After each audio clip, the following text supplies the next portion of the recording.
أعوذ بالله السميع العليم من الشيطان الرجيم بسم الله الرحمن الرحيم الصلاة والسلام على رسول الله وعلى آله وأصحابه أجمعين ومن تبعهم بإحسان إلى يوم الدين. L'histoire d'aujourd'hui est l'histoire d'un homme qui souffrait d'un problème d'artère au niveau du cœur qui était complètement bouché. Il est parti donc faire des examens médicaux en Angleterre, c'est un homme d'origine d'Égypte.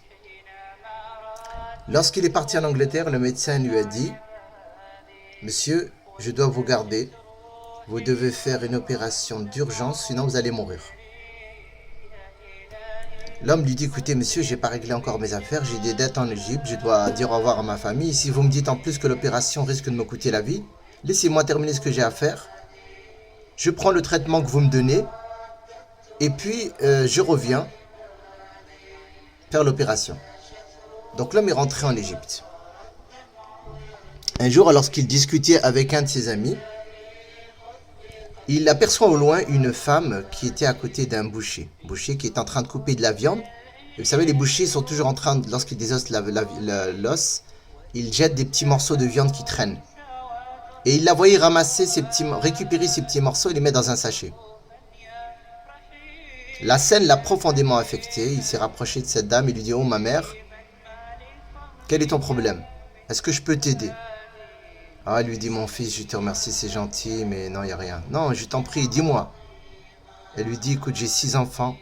Ça fait 6 mois qu'ils n'ont pas mis de la viande dans leur bouche. Donc je suis là, je récolte un petit peu ce que je peux pour pouvoir leur griller un peu de viande. » L'homme était vraiment attristé, il s'est mis à pleurer.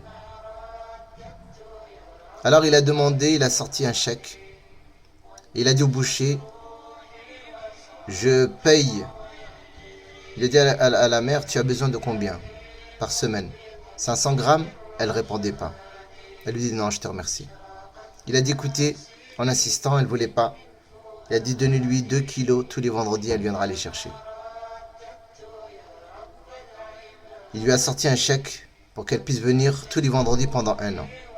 La femme, subhanallah, a exulté de joie. Et elle a dit, Allah, rends-le cet homme heureux et protège-le ainsi que sa famille. Il est rentré chez lui et il a raconté cette histoire à sa femme et à sa fille. Sa fille était tellement fière de son père qu'elle a levé les mains au ciel. Et elle a fait une dua pour son père en disant Allah, comme mon père a rendu heureux cette femme, rends-le heureux en le soignant de sa maladie. Subhanallah, l'innocence de la dua des enfants. Cet homme est reparti en Angleterre pour se soigner et effectuer l'opération. Lorsque le médecin l'a ausculté, il n'en revenait pas. Il lui a dit, qu'est-ce que vous avez fait? Vous vous êtes fait opérer? Vous avez fait quoi entre-temps? L'homme lui a dit, non, je n'ai rien fait. Il lui a dit, ce n'est pas possible. L'artère qui était complètement bouchée, qui allait vous coûter la vie, il n'y a plus rien. Tout est parti. Mais c'est pas possible, ça relève du miracle ce qui vous arrive, monsieur. Et le médecin n'en croyait pas ses yeux. L'homme a souri. Et il s'est rappelé d'une parole du prophète sallallahu alayhi wa sallam qui disait Dawi mardakum bis sadaqat. Guérissez vos malades avec l'aumône. Guérissez vos malades avec l'aumône. Dieu nous dit In tubdu sadaqati fa ni'immahi wa in tukhfuha wa tu'tuha lil fuqara fa huwa khayrun lakum. Dieu nous dit si vous donnez la sadaqat en public, c'est bien. Mais si vous la cachez et vous recherchez à travers cela la satisfaction d'Allah, c'est encore mieux pour vous. Mes frères et sœurs, nous sommes arrivés au mois béni, le mois de Ramadan, où les récompenses sont démultipliées. Allah Azza wa Jalla nous dit In taqridu Allah qardan hasana yudha'ifu lakum wa yaghfir lakum. Si vous consentez à Dieu un prêt gracieux, il vous le rendra au centuple. Les portes du bien, mes frères et sœurs, sont ouvertes.